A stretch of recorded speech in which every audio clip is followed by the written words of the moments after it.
एक दिन भूख की ज्वाला में स्वयं महादेव को भी भिक्षा मांगनी पड़ी। लेकिन क्यों? जिनकी अर्धांगिनी स्वयं माता अन्नपूर्णा है, उन्हें दूसरों के सामने हाथ क्यों फैलाना पड़ा? घटना की शुरुआत कैलाश से होती है।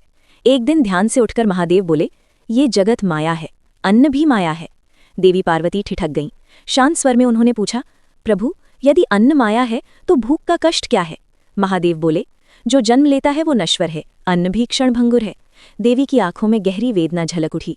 उन्होंने धीरे से कहा, ठीक है प्रभु, आज आप स्वयं देख लीजिए कि अन्न के बिना संसार कैसा होता है। ये कहकर देवी अदृश्य हो गई। उसी क्षण से पृथ्वी से अन्न लुप्त हो गया। खेत सूख गए, गृहस्थों के बर्तन खाली हो गए। केवल पृथ्वी ही नहीं, कैलाश पर भी एक दाना अन्न नहीं बचा। पहले महादेव मुस्कुराए, सब माया है। लेकिन समय बीतने लगा, भूख ने शरीर को कंपाना शुरू कर दिया। अंततः महादेव पृथ्वी पर उतरे। राजाओं के द्वार गए, अन्न नहीं। ऋषियों के आश्रम गए, अन्न नहीं। द्वार द्वार भिक्षा मांगी, हर बर्तन खाली। सारा संसार घूमकर भी उन्हें एक दाना अन्न नहीं मिला। थके और भूखे महादेव अंत में पहुंचे काशी। वहां उन्होंने देखा, एक दिव्य देवी स्वर्णमयी आभा में विराजमान है।